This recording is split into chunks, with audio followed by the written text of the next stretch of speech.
Students, आज हम शुरू करने जा रहे हैं अपना रिटेल मैनेजमेंट का सेकंड चैप्टर। और इस सेकंड चैप्टर में जो मेन हम चीज़ें डिस्कस करेंगे, it is mainly about theories and models in retail. आज की वीडियो में हम थियोरीज़ के बारे में बात करेंगे, तो चलिए शुरू करते हैं अपने चैप्टर को। सबसे पहले हम बात करते हैं थियोरीज़ हम किसे कहते हैं। कोई भी डिसिप्लिन जिसके बारे में हम डिस्कशन करना चाहते हैं, स्टडी करना चाहते हैं, तो हर डिसिप्लिन किसी न किसी थियोरी के ऊपर बेस्ड होगा। And what do we mean by theory? Theory means एक ऐसा ज़रिया जिसके थ्रू हम एक सेट ऑफ फिनोमिना को एक्सप्लेन कर सकते हैं, एक पर्टिकुलर सिस्टम के कि ये काम कैसे करता है, उसके कुछ फैक्ट्स को एक्सप्लेन कर सकते हैं। जब आप एक पर्टिकुलर सब्जेक्ट को एक लंबे समय तक स्टडी करें और फिर कुछ फैक्ट्स निकल के सामने आए और उन फैक्ट्स को आप जनरलाइज कर देते हैं कि हाँ, ये थियोरी इसके हिसाब से काम होगा, इस पर्टिकुलर चाहे किसी बिजनेस की बात की जाए या किसी और चीज़ की बात की जाए, तो एक लंबे समय तक कुछ तथ्यों को देखते रहना और फिर उनके बारे में एक जनरलाइज स्टेटमेंट बना लेना। और जितने भी प्रिंसिपल्स हैं उनके ऊपर कुछ ना कुछ प्रिंसिपल्स के ऊपर बेस्ड होंगे ये। तो जितनी भी आपकी एक्टिविटीज़ हैं, चाहे वो बिज़नेस से रिलेटेड एक्टिविटीज़ हों, वो किसी ना किसी थ्योरी पे बेस्ड होंगी। इसी तरह से अगर हम रिटेलिंग की बात करें, तो रिटेलिंग भी एक ऐसा सिस्टम है जो किसी ना किसी थ्योरी के ऊपर बेस्ड है। और अगर मेजर बात की जाए तो रिटेलिंग 3 तरह की थ्योरीज़ पे बेस्ड है। तो इट मीन्स हमारा कहने का यहाँ मीनिंग ये है कि थ्योरी से हमारा मतलब है एक पर्टिकुलर सब्जेक्ट का जनरलाइज्ड आइडिया क्या है, कौन से ऐसे सिद्धांत है जिन पे वो बेस्ड है। तो अगर हम रिटेलिंग की बात करें तो इसमें 3 थ्योरीज़ का हम जिक्र कर रहे हैं। सबसे पहले आती है हमारी environmental theory, then cyclical theory and then conflict theory. बात करते हैं एनवायरमेंटल थ्योरी की। एनवायरमेंट, वातावरण। एनवायरमेंटल थ्योरी में जो कोई भी आपका, चाहे वो पर्टिकुलर बिजनेस है या कोई लिविंग बीइंग है, उसके आसपास कोई ना कोई एनवायरनमेंट ज़रूर रहता है। एनवायरनमेंट मीन्स सराउंडिंग कंडीशंस जिन पर हम डिपेंड करते हैं। और इन सराउंडिंग कंडीशंस का हर लिविंग बीइंग पे भी इम्पैक्ट आता है, ऐसे ही बिजनेस के ऊपर भी इम्पैक्ट आता है। किसी भी बिजनेस के एनवायरनमेंट से मतलब है कि जहाँ बिजनेस में आप काम कर रहे हैं उसके आसपास का वातावरण किस तरह का है, कंडीशंस किस तरह की हैं, और ये एनवायरनमेंट और इसकी जो कंडीशंस हैं वही ये डिसाइड करेंगी कि हमारा बिजनेस सक्सेसफुल होगा या फेलियर होगा। किसी भी बिजनेस की सर्वाइवल, उसकी स्थिरता, सस्टेनेबिलिटी इस बात पे डिपेंड करती है कि कौन कौन से फैक्टर्स हैं जो उसको अफेक्ट करते हैं। और हम बहुत अच्छे से जानते हैं कि किसी भी बिज़नेस की सस्टेनेबिलिटी या उसका रहना ना रहना, उसका सर्वाइवल जो है वो बहुत सारे फैक्टर्स पे डिपेंड करता है, जैसे कि फाइनेंस की अवेलेबिलिटी कैसी है, लेबर की अवेलेबिलिटी कैसी है, प्रॉपर मार्केट कंडीशंस हैं या नहीं हैं, सरकारी नीतियाँ किस तरह की हैं, टैक्सेशन से रिलेटेड पॉलिसीज़ कैसे हैं, नेचुरल रिसोर्सेज का कैसा बंदोबस्त है, क्या वो एम्पल क्वांटिटी में अवेलेबल हैं या कहीं शॉर्टेजेस हैं, फैशन ट्रेंड्स किस तरह के हैं, परचेजिंग पावर कैसी है। तो बहुत सारे ऐसे फैक्टर्स हैं जिनके ऊपर हमारा बिजनेस डिपेंड करता है। और अगर इन फैक्टर्स का एक कंसोलिडेटेड हम नाम लेके चलें तो हम कह सकते हैं कि ये सब हमारा बिजनेस एनवायरनमेंट है, जो ऐसे फैक्टर्स जो हमारे बिजनेस पे इम्पैक्ट डालते हैं। तो अगर हमने किसी भी बिज़नेस को सक्सेसफुली चलाना है तो ये बड़ा इम्पॉर्टेंट है कि हम उससे रिलेटेड एनवायरमेंटल फैक्टर्स को बहुत अच्छे से स्टडी करें। और अगर हम बिज़नेस के एनवायरनमेंट को डिवाइड करना चाहें समझने के लिए, तो हम इसको 2 कैटेगरीज में डिवाइड कर सकते हैं, internal environment and external environment. तो पहले जिक्र करते हैं इंटरनल एनवायरनमेंट का, आंतरिक वातावरण कैसा है। आंतरिक से ही क्लियर हो गया कि हम कैसे फैक्टर्स की बात करने जा रहे हैं, कैसे एनवायरनमेंट की बात करने जा रहे हैं, जिसमें वो सब चीज़ें शामिल की जाएंगी जो हमारे बिजनेस के अंदर की ही हैं। तो ऐसी सब चीज़ें which are internal to the business वो इंटरनल एनवायरनमेंट में आ जाएंगी। एक ऐसा कंपोनेंट है ये बिजनेस एनवायरनमेंट का जिसमें सारे उन एलिमेंट्स को आप इन्वॉल्व कर लोगे जो हमारे संस्था में, हमारी ऑर्गेनाइजेशन में ही प्रेजेंट हैं। किसी भी बिजनेस का इन सब फैक्टर्स के ऊपर पूरा कंट्रोल होगा, इन पर कुछ नियंत्रण किया जा सकता है। अब अगर हम इन फैक्टर्स की बात करें तो इसमें कुछ फैक्टर्स की लिस्ट्स ली हैं हमने, तो उनको थोड़ा थोड़ा जिक्र करते चलेंगे। जैसे आर्टिकल्स ऑफ एसोसिएशन। अब हम बहुत अच्छे से जानते हैं कि आर्टिकल्स ऑफ एसोसिएशन कंपनी का ऐसा एक डॉक्यूमेंट है जो कंपनी की बाउंड्रीज़ को एक्सप्लेन करेगा और साथ साथ उसका पर्पस क्या है ऑर्गेनाइजेशन का उसको डिफाइन करेगा।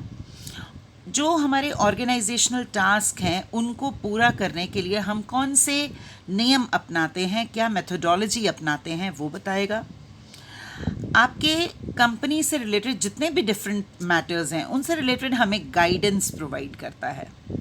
तो एक तरह से कह लीजिए कंपनी में कैसे काम किया जाना है, कंपनी का यूज़र्स मैनुअल ये बनाता है और कंपनी की जो डे टू डे मैनेजमेंट है उसको इलेबोरेट करता है। इसके बाद अगर इंटरनल फैक्टर की बात की जाए तो हमारा विजन आ जाता है। जब हम विजन की बात करते हैं तो इसका मतलब आप अपनी कंपनी को फ्यूचर में सक्सेसफुल होते हुए कहाँ देखना चाहते हैं, आपका कंपनी से रिलेटेड क्या ड्रीम है, एक ऐसी ब्रॉडर पिक्चर जो आप कंपनी के लिए अचीव करना चाहते हैं, जैसा कंपनी अपने आप को इन फ्यूचर देखना चाहती है सफल होने पर। तो अब इस विजन को पूरा करने के, विजन एक ऐसा ड्रीम हो गया जिसको आप इन फ्यूचर पूरा करना चाहते हैं। अब बात करते हैं मिशन की। तो मिशन है कि आपने जिस ड्रीम को कंपनी के पूरा करना है या फ्यूचर में अपनी कंपनी को जिस शिखर तक लेके जाना चाहते हैं उसको कैसे किया जाएगा, उसको एक्शन में कैसा लाया जाएगा। तो जो हमारी मिशन स्टेटमेंट होगी वो ये बताएगी कि इस विजन को कंप्लीट करने के लिए हमको करना क्या है, कैसे इसको, कौन से ऐसे रास्ते हैं जिनके थ्रू हम अपने विजन को अकम्प्लिश कर सकते हैं। इसके साथ ही आ जाती हैं आपकी core values. Core values mean कि कंपनी का बिहेवियर कैसा है अपने विजन को कंप्लीट करने के लिए, कंपनी कितनी कमिटेड है, कंपनी के किस तरह का व्यवहार है, कंपनी की किस तरह की नीतियां हैं कि कैसे इनको पूरा किया जाएगा। जो भी आपने विजन है उस विजन के लिए आपने मिशन मतलब एक्टिविटीज़ का एक सेट ऑफ एक्टिविटीज़ डिसाइड किया, तो वो सब कैसे किया जाएगा, कंपनी का बिहेवियर कैसे है, इसको एक्सप्लेन करती हैं कोर वैल्यूज़। कोर वैल्यूज़ के बाद आ जाती हैं स्ट्रैटेजीज़, जिन्हें हम रणनीतियाँ भी कहते हैं। तो रणनीतियाँ मतलब कि जो स्ट्रैटेजीज़ हैं वो आपकी क्या अप्रोचेज़ हैं जो आपने विजन को अचीव करने के लिए अपने मिशन का इस्तेमाल करना है। तो कैसी कैसी आप स्ट्रैटेजीज़ बनाते हैं, आप कैसी रणनीतियाँ बनाते हैं कि आपने जो ड्रीम देखा है वो आपका पूरा हो जाए। जब आप रणनीति बनाते हैं तो आप अपने कॉम्पिटिटर्स को भी ध्यान में रख के चलेंगे। तो आपने बहुत सारे पहलुओं पर हमारी अलग अलग कई तरह की रणनीतियाँ हो सकती हैं। तो स्ट्रैटेजीज़ भी हमारा internal factor and we have full control on this. इसके बाद आ जाते हैं हमारा लक्ष्य क्या है, मतलब हमारे गोल्स क्या हैं। तो गोल्स क्या हैं कि आप अपनी जो रणनीतियाँ बना रहे हैं उन रणनीतियों के थ्रू आप किस लक्ष्य तक पहुँचना चाहते हैं, आपका माइलस्टोन क्या होगा, आप कहाँ पहुँचना चाहेंगे। माइलस्टोन मील का पत्थर, मतलब आप किस पर्टिकुलर स्टेज तक अपने बिजनेस को लेके जाना चाहते हैं। जब हम अपने गोल्स की बात करते हैं तो जितने भी हमारी कंपनी में काम करने वाले लोग हैं, एम्प्लॉयज़ हैं, मैनेजमेंट है, हर लेवल के लोगों को हमारे गोल्स के बारे में पता होना बहुत ज़रूरी है। और जो हमारे गोल्स हैं वो इजीली समझ में आने वाले होने चाहिए, अंडरस्टैंडेबल होने चाहिए, सूटेबल होने चाहिए, एक्सेप्टेबल होने चाहिए और साथ साथ ही फ्लेक्सिबल भी होने चाहिए कि अगर कुछ एनवायरनमेंट की वजह से, गवर्नमेंट पॉलिसीज़ की वजह से, किसी भी वजह से कुछ चेंजेस आ गए तो ऐसे गोल्स ना हो जिनमें कहीं लोचशीलता हो ही ना, कहीं फ्लेक्सिबिलिटी ना हो, आप उनको बदलना चाहें तो बदल ही ना पाएँ, ऐसा नहीं होना चाहिए।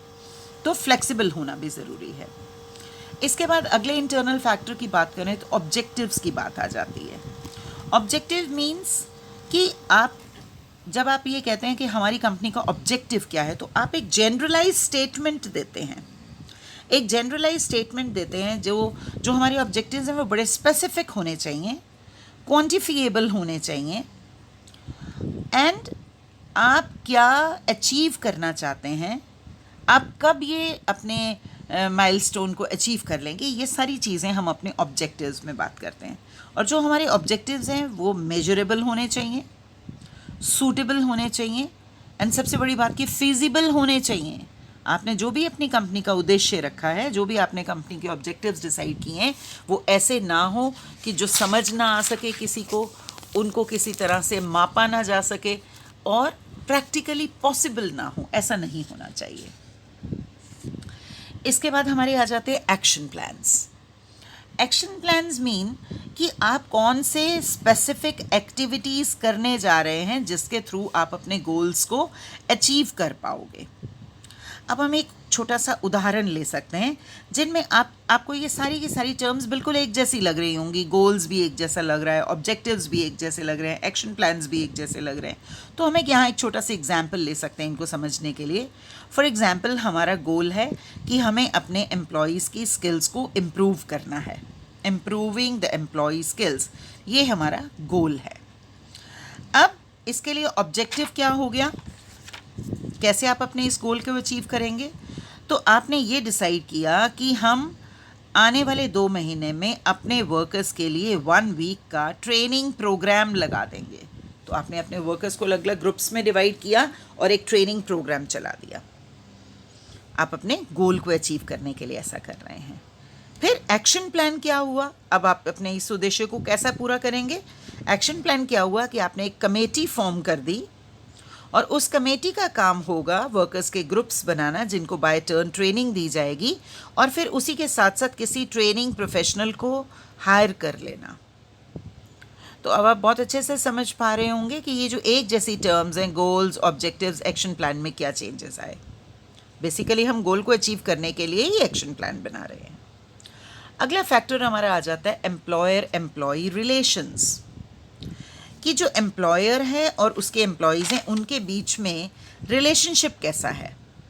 अगर एम्प्लॉयर एम्प्लॉई का रिलेशनशिप अच्छा होगा तो आप अपने गोल्स को बहुत इजीली पूरा कर पाएंगे, आप अपनी प्रोडक्टिविटी को बढ़ा पाएंगे, एम्प्लॉय की लॉयल्टी बढ़ी हुई मिलेगी आपको, कन्फ्लिक्ट्स नहीं होंगे या बहुत कम हो जाएंगे। ऐसा नहीं हो सकता कि इतनी आइडियल सिचुएशन हो कि हमारे कन्फ्लिक्ट्स बिल्कुल ख़त्म ही हो जाएं, लेकिन ये हो सकता है कि बहुत कम हो जाएं।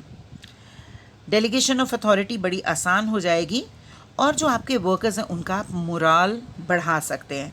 लेकिन ये सब कब पॉसिबल है? जब आपके बिजनेस हाउस में, जब आपकी ऑर्गेनाइजेशन में एम्प्लॉयर एम्प्लॉई रिलेशंस बहुत अच्छे हैं, कन्फ्लिक्ट्स नहीं होते। इसके बाद अगले फैक्टर की बात की जाए तो आ जाते हैं हमारे human resources. Human resources mean ऐसे लोग जो हमारी ऑर्गेनाइजेशन में काम करते हैं, ऐसे लोग जो हमारे गोल्स को अचीव करने में, हमारे ऑब्जेक्टिव्स को अचीव करने में, स्ट्रैटेजीज़ बनाने में, विजन डिसाइड करने में, मिशन डिसाइड करने में, जो डिफरेंट हमने एक्शन प्लान्स बनाने हैं वो सब डिसाइड करने में जो लोग कंट्रीब्यूट करते हैं वो सब हमारे हैं human resources. And human resources are so important कि हम इन्हें अपनी ऑर्गेनाइजेशन की एक वैल्यूएबल एसेट मान के चलते हैं। विदाउट रिसोर्सेज हम कुछ नहीं कर सकते और ह्यूमन रिसोर्सेज के बिना तो बिल्कुल भी कुछ नहीं हो सकता। अगला इंटरनल रिसोर्स की अगर हम बात करें तो आ जाते हैं हमारे फिजिकल रिसोर्सेज एंड हमारी टेक्नोलॉजिकल कैपेबिलिटीज़ क्या हैं। तो फिजिकल रिसोर्सेज मीन जितने भी और रिसोर्सेज आपके पास है। जब हम बिजनेस के रिसोर्सेज की बात करते हैं तो हम कहते हैं मैन, मटीरियल, मशीन, मनी। तो मैन की बात हमने कर ली, मटीरियल, मशीन, मनी, ये सारे हमारे फिजिकल रिसोर्सेज हैं जिनके थ्रू आप अपनी ऑर्गेनाइजेशन में काम कर रहे हैं। तो हमारे फिजिकल रिसोर्सेज कैसे हैं? ये हमारे बिजनेस की वीकनेसेस को और स्ट्रेंथ्स को भी दर्शाएगा। और इसके साथ साथ आपकी कंपनी के टेक्नोलॉजिकल कैपेबिलिटीज़ कैसी हैं, आपकी कंपनी में कौन सी टेक्निक्स को यूज़ किया जाता है, कितनी एडवांस टेक्नोलॉजी को यूज़ किया जाता है, ये भी हमारा इंटरनल फैक्टर है। अगला फैक्टर अगर बात करें तो ऑर्गेनाइजेशनल स्ट्रक्चर है, लेकिन हम उससे पहले कॉरपोरेट कल्चर को डिस्कस कर लेते हैं। कॉरपोरेट कल्चर का मतलब है कि आपके जो एम्प्लॉयज़ हैं एंड मैनेजमेंट है उनके बिलीव्स कैसे हैं, उनके बिहेवियर्स कैसे हैं। ये कॉरपोरेट कल्चर की हम बात कर रहे हैं जो मैनेजमेंट और एम्प्लॉयज़ के इंटरैक्शन को भी बताएगा। उनके कॉर्डियल रिलेशनशिप्स को भी बताएगा। अभी हमने थोड़ी देर एम्प्लॉयर एम्प्लॉई कल्चर की बात की थी, तो यहाँ भी कॉरपोरेट कल्चर में वही चीज़ हम कह रहे हैं। एंड जो कल्चर आपका डेवलप होगा विद पैसेज ऑफ टाइम वो इम्प्रूव होता जाएगा, और बहुत सारी चीज़ें जिसके थ्रू आप कंपनी का कल्चर जान सकते हैं। जैसे बहुत सारी कंपनीज में एक ड्रेस कोड को फॉलो किया जाता है, ऑफिस का सेटअप किस तरह का है, एम्प्लॉय को कितने बेनिफिट्स दिए जाते हैं, टर्नओवर हमारी किस तरह की है, क्लाइंट सेटिस्फैक्शन कितनी है, कस्टमर फोकस्ड हमारी अप्रोच कितनी है, तो ये सब हमारा कॉर्पोरेट कल्चर में आ जाएगा। अब हम लास्ट इंटरनल फैक्टर की बात करें तो वो आ जाता है ऑर्गेनाइजेशनल स्ट्रक्चर। आपकी जो एक्टिविटीज़ डिफरेंट परफॉर्म की जाती हैं, जो आप ऑर्गेनाइजेशनल स्ट्रक्चर वो है किस तरह से आप अपनी एक्टिविटीज़ को अल्टीमेट गोल तक पहुंचने के लिए करते हैं, मैनेज करते हैं, उसको हम ऑर्गेनाइजेशन स्ट्रक्चर कहते हैं। अब इन एक्टिविटीज़ में क्या आ जाएगा, डेलीगेशन ऑफ अथॉरिटी कैसे है, planning, coordination, supervision, composition of board of directors, ये सारी चीज़ें आ जाती हैं हमारे ऑर्गेनाइजेशनल स्ट्रक्चर में, कि आप अपने गोल को अचीव करने के लिए अलग अलग एक्टिविटीज़ को कैसे डिसाइड करेंगे, कैसे उनको मैनेज करेंगे। अगर हम ऑर्गेनाइजेशन स्ट्रक्चर को और डिटेल में डिस्कस करना चाहें तो ये एक फंक्शनल स्ट्रक्चर हो सकता है, डिविजनल स्ट्रक्चर हो सकता है, या मैट्रिक्स स्ट्रक्चर हो सकता है। तो पहले हम फंक्शनल ऑर्गेनाइजेशन स्ट्रक्चर की बात कर लें। Where people doing similar task are group together. एक ही तरह का काम करने वाले लोगों को आपने एक पर्टिकुलर डिपार्टमेंट में डाल दिया। इस सिस्टम का फ़ायदा क्या होगा कि बड़े क्विक डिसीजंस होंगे। जैसे आपने एक तरह का काम करने वाले लोग कौन से हैं, मार्केटिंग से रिलेटेड काम वालों को बना दिया मार्केटिंग डिपार्टमेंट, जो फंड से रिलेटेड काम करते हैं उनको आपने कह दिया फाइनेंस डिपार्टमेंट, इसी तरह से आपने बना दिया सेल्स डिपार्टमेंट। तो इट मीन्स हम क्या कर रहे हैं कि people who are doing similar tasks, उनका हमने एक ग्रुप फॉर्म कर दिया। This is functional organisational structure. इसके अलावा आ जाता है divisional structure. Divisional structures mean कि आप अपने वर्कर्स को प्रोडक्ट्स के बेसिस के ऊपर या प्रोजेक्ट्स जो आप कर रहे हैं उनके बेसिस के ऊपर आप अलग अलग कैटेगरीज़ में, अलग अलग ग्रुप्स में बांट देते हैं। फॉर एग्जांपल केटरिंग स्टाफ को आपने एक तरफ कर दिया, सेल से रिलेटेड डिपार्टमेंट को आपने एक तरफ कर दिया, होल सेल या रिटेल डिपार्टमेंट्स आपने बना दिए, तो आप better efficiency, higher profits attain कर सकते हैं इसके थ्रू। अब फंक्शनल ऑर्गेनाइजेशन स्ट्रक्चर और डिविजनल स्ट्रक्चर का एक कॉम्बिनेशन भी है जिसे हम मैट्रिक्स कहेंगे। इसमें दोनों फैक्टर्स के जो एलिमेंट्स हैं, चाहे हमारा फंक्शनल स्ट्रक्चर है या डिविजनल मॉडल है, इन दोनों के कॉम्बिनेशन को जब हम यूज़ करते हैं तो उसे हम कह देते हैं मैट्रिक्स स्ट्रक्चर। तो अब तक जो हमने डिस्कशन की ये सब थे हमारे इंटरनल एनवायरनमेंट के फैक्टर्स जो विद इन द ऑर्गेनाइजेशन होंगे and within the control of the organisation भी होंगे। तो अगर इनकी वजह से कोई आपकी कंपनी के ऊपर इफेक्ट आता है तो आप अपनी पॉलिसी, स्ट्रैटेजीज, एक्शन प्लान्स बेहतर बना के उनमें ऑल्ट्रेशंस करके आप इन पर काबू पा सकते हैं, और इनसे होने वाले अपने बिजनेस के ऊपर जो इम्पैक्ट है जब आप उनको कंट्रोल कर पाएंगे तो आप ऑब्वियसली इस तरह से कंट्रोल करेंगे कि आपके बिजनेस के ऊपर उनका पॉजिटिव इम्पैक्ट ही आए। अब बात करते हैं एक्सटर्नल एनवायरनमेंट की। तो एक्सटर्नल एनवायरनमेंट में उन सब एलिमेंट्स को हम इंक्लूड करके चलेंगे जो हमारे इस तरह के फैक्टर्स हैं जो बिजनेस से आउटसाइड हैं। उनका बिजनेस के ऊपर असर होता है लेकिन आपका उनके ऊपर कोई कंट्रोल नहीं है। आपके बिजनेस की वर्किंग को वो सिग्निफिकेंटली अफेक्ट करते हैं, बड़ी प्रभावी रूप से उसका असर होता है, लेकिन वो आपके हाथ में नहीं है, आपके कंट्रोल में नहीं है, और इन एनवायरमेंटल फैक्टर्स की वजह से आपका बिजनेस एक्ट और रिएक्ट करता है। अब अगर एक्सटर्नल एनवायरनमेंट की बात की जाए तो इसे फिर हम दो कैटेगरीज में बांट सकते हैं, micro environment and macro environment. अगर माइक्रो एनवायरनमेंट की बात की जाए तो सबसे पहली कैटेगरी में इसमें कस्टमर्स आ जाते हैं हमारे, देन कॉम्पिटिटर्स आ जाते हैं, सप्लायर्स आ जाते हैं, बैंक्स एंड फाइनेंशियल इंस्टीट्यूशंस आ जाती हैं, फिर हमारी जनरल पब्लिक आ जाती है। इसी तरह से अगर हम बात मैक्रो एनवायरनमेंट की करें तो उसमें economic, socio cultural, technological, political, legal, international, demographic, ये सारे फैक्टर्स आ जाते हैं। तो चलिए बात करते हैं पहले अपने माइक्रो एनवायरनमेंट की। तो माइक्रो एनवायरनमेंट में हमने सबसे पहले कस्टमर्स की बात की। तो कस्टमर्स जो हमारे बिजनेस का सबसे इम्पॉर्टेंट एलिमेंट हैं, आपका जो कस्टमर है, जिसकी सेटिस्फैक्शन हमारे लिए सबसे ज़्यादा मैटर करती है। और किसी भी बिज़नेस को अगर हम सक्सेसफुल बनाना चाहते हैं तो कस्टमर्स, हमारे पास वैरायटी ऑफ कस्टमर्स होनी चाहिए। हर सेगमेंट के लोग हमारे पास होने चाहिए, हर सोशल स्टेटस के लोग हमारे पास होने चाहिए। It means we should have variety of customers.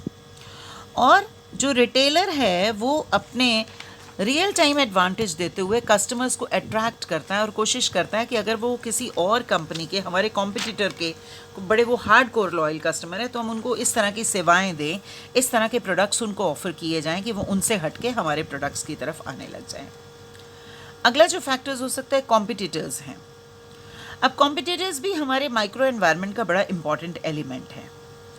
हमें अपने कॉम्पिटिटर्स की एक्टिविटीज़ को बहुत क्लोजली वॉच करना है और हमें कोशिश करना है कि बायर के पॉइंट ऑफ व्यू से हम अपने कॉम्पिटिटिव चैलेंजेस को मीट कर पाएँ और बायर्स को अपनी तरफ अट्रैक्ट कर पाएँ। तो इसके लिए आपको रेगुलरली वॉच करना होगा कि आपके कॉम्पिटिटर्स कर क्या रहे हैं। अब यहाँ पर हम रणनीति बनाएंगे कि हम अपने कॉम्पिटिटर्स के होने वाले प्रभाव को कम कर सकें और हम अपने ग्राहकों को ज़्यादा से ज़्यादा अट्रैक्ट कर पाएँ।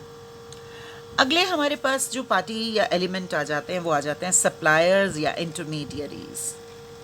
सप्लायर्स मीन्स जो हमें मटेरियल रिक्वायर्ड मटेरियल प्रोवाइड करते हैं, जिनसे हम माल लेते हैं, जो हमें मटेरियल देते हैं। तो अगर हम अपने ऑपरेशंस में यूनिफॉर्मिटी रखना चाहते हैं तो रिटेलर के पास मल्टीपल सप्लायर्स होने चाहिए। अगर आपके पास एक ही आइटम सप्लाई करने के लिए मल्टीपल सप्लायर्स होंगे तो उससे आपकी बार्गेनिंग पावर इम्प्रूव होगी। एंड किसी भी केस में अगर आपके मल्टीपल सप्लायर्स आपके पास अवेलेबल हैं तो एक जगह से मटेरियल की सप्लाई ना आने पर आप दूसरे पर्सन को कांटेक्ट कर पाएंगे और आपको अनइंटरप्टेड सप्लाईज मिल पाएंगी। नेक्स्ट फैक्टर अगर हम लें, बैंक्स एंड फाइनेंशियल इंस्टीट्यूशंस। तो बैंक्स एंड फाइनेंशियल इंस्टीट्यूशंस हमारी जो रिटेलर्स हैं उनको नेसेसरी फाइनेंस प्रोवाइड करते हैं। तो रिटेलर को बैंक्स एंड फाइनेंशियल इंस्टीट्यूशन से रिलेटेड सारी बैंकिंग पॉलिसीज़, उनके प्रोसीजर्स, डिफरेंट इंटरेस्ट रेट्स क्या हैं, इनके ऊपर बड़ा एक क्लोज वॉच करना इनको बहुत ज़रूरी है ताकि हम जान पाएँ कि इन सब की वजह से हमारे बिजनेस के ऊपर क्या इम्पैक्ट आने वाला है। अगला माइक्रो एनवायरनमेंट का अगर हम फैक्टर लें, और वो जो सबसे इम्पॉर्टेंट जो चीज़ है वो है पब्लिक, आम जनता आपकी। तो पब्लिक एक ऐसा ग्रुप है जिसका हमारी कंपनी की कैपेबिलिटी पे, उसके ऑब्जेक्टिव्स अटेन करने में, उसके गोल्स अचीव करने में जिसका बहुत इम्पॉर्टेंट रोल है। अब इसमें बहुत सारे लोगों को, जनरल पब्लिक की जब हम बात करते हैं तो इसमें आपके लोकल कस्टमर्स भी आ जाएंगे, आपके कंज्यूमर प्रोटेक्शन ग्रुप्स भी आ जाएंगे, मीडिया भी आ जाएगा, एनवायरनमेंट से रिलेटेड काम करने वाली एनजीओज़ और लोग भी आ जाएंगे। ये सब को हम पब्लिक में मान के चलते हैं। एंड ये भी हमारे रिटेलर के डिसीजन के ऊपर बहुत प्रभाव डालते हैं। इनमें से कोई भी सेगमेंट ऐसा नहीं है जिसको आप इग्नोर कर पाएँ और आप अपना बिजनेस अच्छे से चला पाएंगे। इनको इग्नोर करते हो तो so they should also be kept into consideration. अब चलिए बात करते हैं मैक्रो एनवायरनमेंट की। तो सबसे पहले इसमें इकोनॉमिक एनवायरनमेंट आ जाता है हमारा। इससे मतलब है हमारा इकोनॉमिक सिस्टम कैसा है, कंट्री की इकोनॉमिक कंडीशंस कैसी हैं, कंपनी की इकोनॉमिक पॉलिसीज़ कैसी हैं। ये हमें जानना इसलिए इम्पॉर्टेंट है क्योंकि कोई भी रिटेलर अकेले आइसोलेशन में काम नहीं करेगा, उसको सोसाइटी में डील करना है, इकोनॉमी में डील करना है। तो अगर इकोनॉमी में कुछ सब्सटैंशियल चेंजेस हो रहे हैं, कुछ ऑल्ट्रेशंस हो रही हैं, कोई इकोनॉमिक कंडीशंस में चेंजेस आ रहे हैं, पॉलिसीज़ में बदलाव आ रहे हैं, तो इन सब का हमारे बिजनेस के ऊपर भी इम्पैक्ट पड़ेगा। नेक्स्ट फैक्टर अगर मैक्रो में लिया जाए तो वो आ जाता है socio cultural environment. Macro environment का ये जो फैक्टर है इसमें हमारी आ जाती हैं हमारी सोसाइटी की वैल्यू सिस्टम कैसा है, प्रेफरेंसेस कैसी हैं कस्टमर्स की, बिहेवियर कैसा है, एटीट्यूड्स कैसे हैं। तो इस सारे से ये सोसाइटी की वैल्यूज़, प्रेफरेंसेस, बिहेवियर, एटीट्यूड्स, इस सब से ही इंडिविजुअल बिहेवियर बनता है। और जब हम इंडिविजुअल्स की बात करते हैं तो हम अपने कस्टमर्स की बात कर रहे हैं।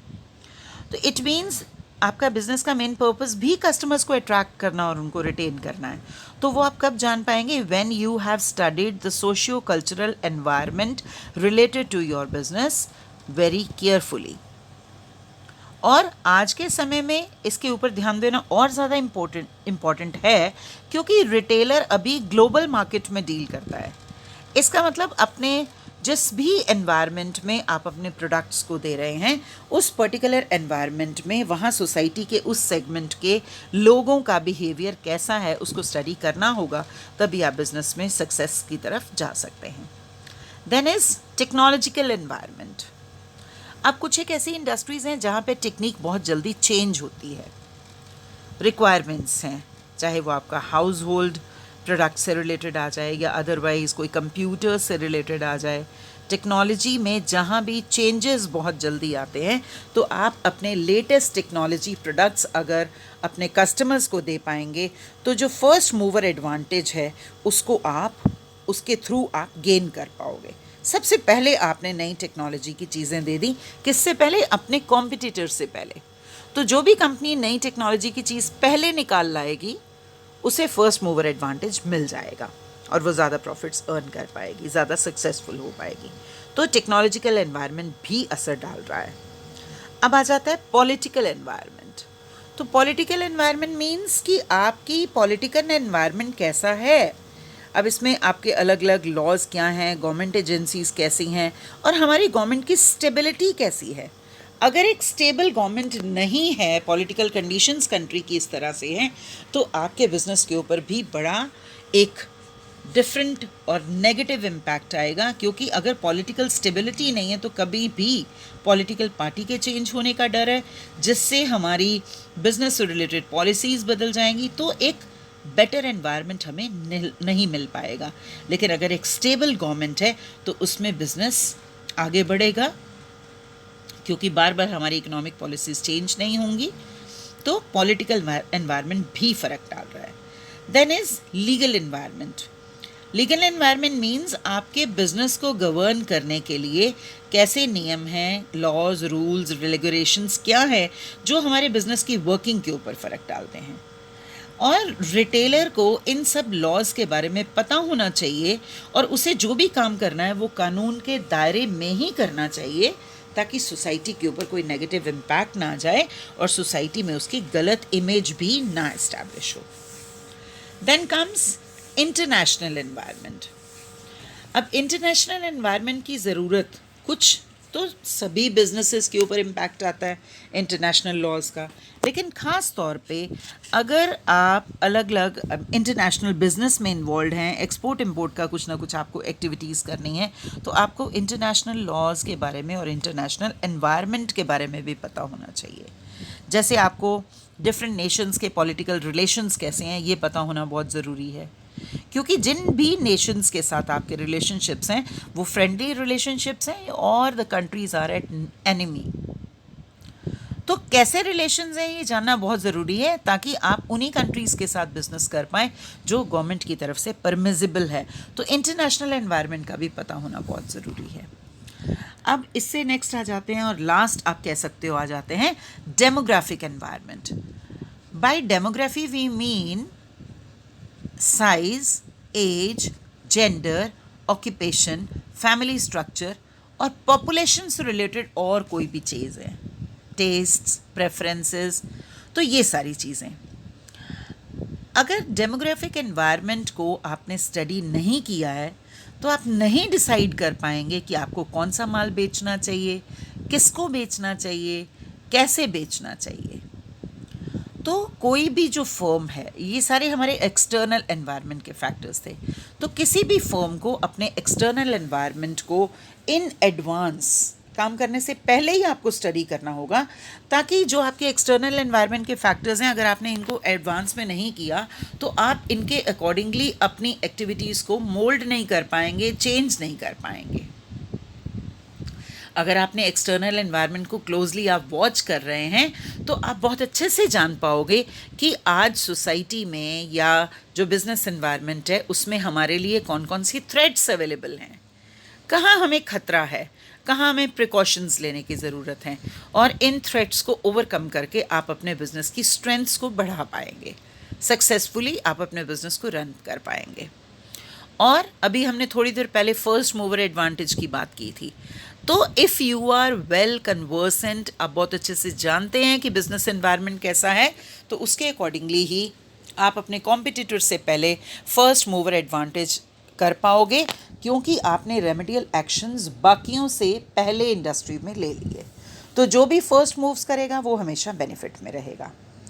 और एक चार्ल्स डार्विन हुए हैं जिन्होंने थियोरी ऑफ नेचुरल सिलेक्शन की बात की है, और इसका ये जो बेस्ड है वो इस थियोरी इस चीज़ पे बेस्ड है, सर्वाइवल ऑफ द फिटेस्ट के बेसिस के ऊपर। तो सर्वाइवल ऑफ द फिटेस्ट में भी वही चीज़ आ गई कि कौन सी ऐसी जो संस्थान है या ऐसी ऑर्गेनाइजेशन है जो एनवायरनमेंट के चेंजेस को वेल इन एडवांस स्टडी कर लेती है और उसके अकॉर्डिंगली ही अपने आप को बदल लेती है। तो अगर आज की परिस्थिति में, आज के व्यावसायिक जो एनवायरनमेंट है उसमें अगर आप आने वाली परिस्थितियों को अच्छे से जज नहीं कर पाएंगे, उनको क्लोजली वॉच नहीं कर पाएंगे और उनके अकॉर्डिंगली आप अपने बिजनेस में चेंजेस नहीं कर पाते, तो you can not ensure success for your business. This was all about environmental theory. हमने 3 थियोरीज़ का जिक्र किया था, तो अभी हमने अपनी बात फिनिश की है रिगार्डिंग एनवायरमेंटल थियोरी। अब हम शुरू करने जा रहे हैं अपनी सेकंड थियोरी, जिस पे हमारी रिटेलिंग बेस्ड है, that is cyclical theory. This theory was described firstly by McNair, और उन्होंने अपने जो ये थियोरी दी थी वो दी थी significant trends and developments in post war period. इस पर्टिकुलर थियोरी को जब हम रिप्रेजेंट करते हैं तो रिप्रेजेंट करते हुए हम ये कहते हैं कि जो बिजनेस ऑपरेशंस हैं वो एक पर्टिकुलर पैटर्न फॉलो करते हैं। जो हमारा रिटेलिंग बिजनेस है वो एक पर्टिकुलर पैटर्न फॉलो करता है और उसमें चेंजेस, डेफिनेटली चेंजेस आते हैं, लेकिन एक पैटर्न में चेंजेस आते हैं, एक ही तरह से एक फ्लो में चेंजेस आते हैं। और इस थियोरी को एक्सप्लेन करने के लिए एक व्हील ऑफ रिटेलिंग का जिक्र किया गया है। व्हील आपको पता है कैसे राउंड चलता है, साइक्लिकल मोशंस होंगे उसके। तो यहाँ पे भी इसी तरह से कहा है कि इसमें अलग अलग व्हील ऑफ रिटेलिंग में अलग अलग हमारे फेजेस होंगे, और इन फेजेस में हर फेज के अपने कुछ स्पेशल फीचर्स होंगे। और ये जो थियोरी है ये हमारे 3 फेजेस में डिवाइड करती है। इस थियोरी को हम 3 फेजेस में डिवाइड करते हैं, जो ये एक्सप्लेन करता है कि रिटेलिंग में किस तरह से ऑल्ट्रेशंस आएंगे रिटेल बिजनेस में, कि जब रिटेलर नया मार्केट में एंटर करता है, फिर वो ट्रेडिंग का काम कैसे करता है, फिर वो एस्टैब्लिश कैसे हो जाता है। तो अगर आप इसको समझना चाहते हैं तो ये डायग्राम हम देख रहे हैं। इस डायग्राम में जो आपका ब्लू पोर्शन लिया जा रहा है, जो मूव कलर से डिपिक्ट किया जा रहा है, उसमें हम इनोवेटिव रिटेलर की बात कर रहे हैं। जो इनोवेटिव रिटेलर है, उस पर्टिकुलर इनोवेटिव रिटेलर में आपके पास क्या क्या मेन फीचर्स आ जाएंगे। जब रिटेलर नया नया मार्केट में एंटर करेगा, लो प्राइजेस के ऊपर प्रोडक्ट्स ऑफर करेगा, थोड़ी लिमिटेड वैरायटी ऑफ प्रोडक्ट्स होगा, प्रॉफिट मार्जिन्स भी कम होंगे, देन मिनिमम सर्विस प्रोवाइड कर पाएगा कस्टमर्स को, क्योंकि उसने अभी मार्केट में एंटर किया है, फैसिलिटीज़ भी बड़ी मिनिमम हो पाएंगी। और जो रिटेलर है वो कोशिश करेगा, क्योंकि वो नया एंटर किया है मार्केट में, तो वो कोशिश करेगा कि जो एस्टैब्लिश्ड कस्टमर्स हैं उनसे वो अपने कस्टमर्स को दूर कर पाए और उन्हें रियल एडवांटेज दे पाए। और ऐसा कब पॉसिबल होगा? जब वो लो प्राइजेस के ऊपर प्रोडक्ट्स को देगा। तो this was a first stage, innovative retailer, जब एंटर किया है वो मार्केट में। अब वाइट पोर्शन में आप देख पा रहे हैं ट्रेडिशनल रिटेलर। तो ट्रेडिशनल रिटेलर की स्थिति में कौन सी होगी? अभी वो मार्केट में इस्टेब्लिश हो चुका है। पहले हम लो वैरायटी ऑफ गुड्स दे रहे थे, अभी हम ग्रेटर रेंज ऑफ प्रोडक्ट्स दे पाएंगे, प्रॉफिट मार्जिन्स भी हमारे थोड़े बढ़ जाएंगे, मार्केट शेयर भी हम बेटर ले पाएंगे, सर्विसेज भी हम बेटर दे पाएंगे, और अभी क्योंकि आप थोड़ा बिजनेस में इस्टेब्लिश हो गए हैं तो आप अपने स्टोर की लोकेशन पे बेटर काम कर पाएंगे और एक अच्छा एम्बियंस आप अपने वर्कर्स, आप अपने जो ग्राहक हैं उनको दे पाएंगे। इसमें जो रिटेलर्स हैं वो एक अच्छा स्टेटस एंजॉय करते हैं, लेकिन जो उनका मेन फोकस है उससे कई बार वो भटक जाएंगे क्योंकि अब वो मैच्योरिटी स्टेज की तरफ पहुंच रहे हैं। तो इनोवेटिव रिटेलर के बाद हमने बात की ट्रेडिशनल रिटेलर की, ट्रेडिंग फेज की बात की। अब इसी डायग्राम में अगर आप देखें तो लाइट येलो कलर में हमने लिया है मैच्योर रिटेलर को। अब ये मैच्योरिटी की तरफ चलेगा, तो जब हम मैच्योरिटी की तरफ आते हैं तो हम साथ में डिक्लाइन की तरफ भी आते हैं। तो मैच्योरिटी स्टेज के क्या मेन फीचर्स रहेंगे? अब यहाँ पे आके क्योंकि आपको प्रॉफिट्स अच्छे मिल रहे थे, अब यहाँ आके आपका रिटेलर चेंजेस एनवायरनमेंट को लेस अडेप्टेबल होगा। जल्दी जल्दी एनवायरनमेंट में चेंजेस आएंगे तो उनको वो जल्दी से एक्सेप्ट नहीं कर पाएगा। उसका जो रिटर्न ऑन इन्वेस्टमेंट, क्योंकि हम हायर स्टेजेस हायर प्रॉफिट्स ले चुके हैं, तो एक पर्टिकुलर टाइम पीरियड के बाद उसमें फिर चेंजेस आएंगे और declined rate of return on investment हो जाएगा। कॉस्ट स्ट्रक्चर हमारा बढ़ जाएगा क्योंकि हमने सेकंड स्टेज में अपने प्राइजेस को भी हाई कर दिया था, कॉस्ट भी बढ़ रही है, तो हाई प्राइजेस होंगे, हाई कॉस्ट स्ट्रक्चर होगा। अब इसका मतलब आपका बिजनेस मैच्योरिटी स्टेज में आ गया और मैच्योरिटी के बाद हमेशा डिक्लाइन आता है। तो जो एस्टैब्लिश्ड रिटेलर है उसकी अडेप्टेबिलिटी कम हो जाएगी, प्राइजेस वो ज़्यादा से ज़्यादा चार्ज करना शुरू करेगा और क्योंकि अब तक वो एस्टैब्लिश हो चुका तो उसका कॉस्ट स्ट्रक्चर भी बढ़ चुका होगा। This is appropriate time which will give opportunity to the new entrants with low cost structure. अब यहाँ पे नए रिटेलर्स मार्केट में एंटर करेंगे क्योंकि जो मैच्योर वाला है वो अपने मैक्सिमम प्रॉफिट्स रीप कर चुका है, तो अभी वो ज़्यादा अडेप्टेबल नहीं होगा, ज़्यादा ऑल्ट्रेशंस नहीं करेगा, ज़्यादा कॉम्प्रोमाइज़ नहीं करेगा। तो अब यहाँ पे नए एंट्रेंट्स को आने की अपॉर्चुनिटी मिल जाएगी। तो अभी आप देख रहे हैं फिर से वही स्टेज आ गई कि एंट्री इनटू द मार्केट वाली स्टेज आ गई। तो ये जो व्हील ऑफ रिटेलिंग है it will keep on going, ये रिवॉल्व करता रहेगा और इसी तरह से हमारी रिटेलिंग की काम चलता रहेगा। तो ये थी हमारी सेकंड थ्योरी। अब हम बात करते हैं अपनी थर्ड थ्योरी की, बात करते हैं कन्फ्लिक्ट थ्योरी। तो ये जो आपकी कन्फ्लिक्ट थ्योरी है, the conflict theory focuses on two types of retail formats. One format is traditional,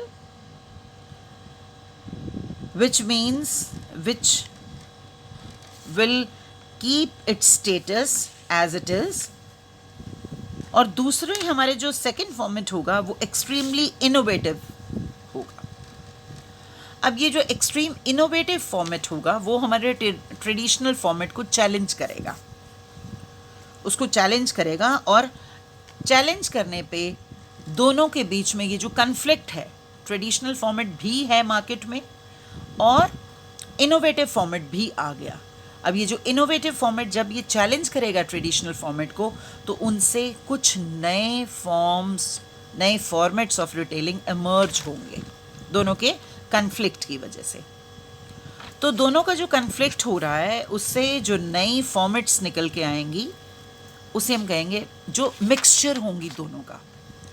तो अगर हम इनकी कैटेगरीज़ में इनको डिवाइड करने की बात करें कन्फ्लिक्ट थ्योरी को, तो तीन कैटेगरीज़ में हम डिवाइड कर पा रहे हैं। एक को हम सिग्निफाई कर रहे हैं थीसिस से, दूसरे को हम कह रहे हैं एंटी थीसिस जो उसके जस्ट ऑपोजिट है, और थर्ड में आके जब दोनों के बीच में कन्फ्लिक्ट होगा तो उससे सिंथेसिस होगा। अब अगर आप एग्जाम्पल्स इसके लेना चाहें तो थीसिस में ये अर्लीस्ट फॉर्म ऑफ रिटेलर्स है, ट्रेडिशनल मेथड्स को इसमें कवर अप किया जाता है, तो वो अपने स्ट्रक्चर को ज़्यादा चेंज नहीं करना चाहेंगे, अपना जो उनका मोड ऑफ ऑपरेशन है उसको भी ज़्यादा बदलना नहीं चाहेंगे। जैसे कि डिस्काउंट स्टोर्स हैं, वो ट्रेडिशनल फॉर्मेट आ जाता है। अब उसके बाद एक इनोवेटिव फॉर्मेट भी आएगा, जैसे डिपार्टमेंटल स्टोर्स हैं, वो डिस्काउंट स्टोर्स की तरह से काम नहीं करते, वैरायटी ऑफ प्रोडक्ट्स अवेलेबल कराते हैं, and these departmental stores give challenge to the discount stores. और इन दोनों के कन्फ्लिक्ट की वजह से अब बहुत सारे आपका कस्टमर्स का सेगमेंट ऐसा होगा जो ट्रेडिशनल फॉर्मेट्स को एक्सेप्ट करके चलेंगे, उनको ज़्यादा लाइक करेंगे, और कुछ ऐसे ऐसे आपके कस्टमर्स होंगे जो इनोवेटिव जो स्टाइल है, इनोवेटिव जो रिटेल फॉर्मेट्स हैं, उनको ज़्यादा पसंद करेंगे। तो जब दोनों के बीच में कन्फ्लिक्ट होगा तो वहाँ से कॉम्बिनेशन निकल के आएगा। अब इस कॉम्बिनेशन में डिस्काउंट डिपार्टमेंटल स्टोर इसका सबसे बढ़िया एग्जाम्पल है, और ये कन्फ्लिक्ट हमेशा चलता रहेगा। It will be a continuous process of action and reaction जब तक सिंथेसिस की स्थिति नहीं आ जाती। दोनों फॉर्मेट्स के बीच में हमेशा कन्फ्लिक्ट बना रहेगा। तो इसके साथ ही हमारी थर्ड थ्योरी भी ख़त्म होती है। With this I hear bye and my this lecture. और इसमें हमने तीनों थ्योरीज़ के बारे में डिस्कशन किया है। थ्योरी का पहले मीनिंग हमने डिस्कस किया, और फिर उसके बाद रिटेल से रिलेटेड हमारी कौन सी 3 थ्योरीज़ काम करती हैं उनके बारे में हमने डिस्कस किया। होप आपको समझ में आ गया होगा। नेक्स्ट लेक्चर में हम मॉडल्स की बात करेंगे। तो आज के लिए यहीं तक। Thank you, thanks a lot.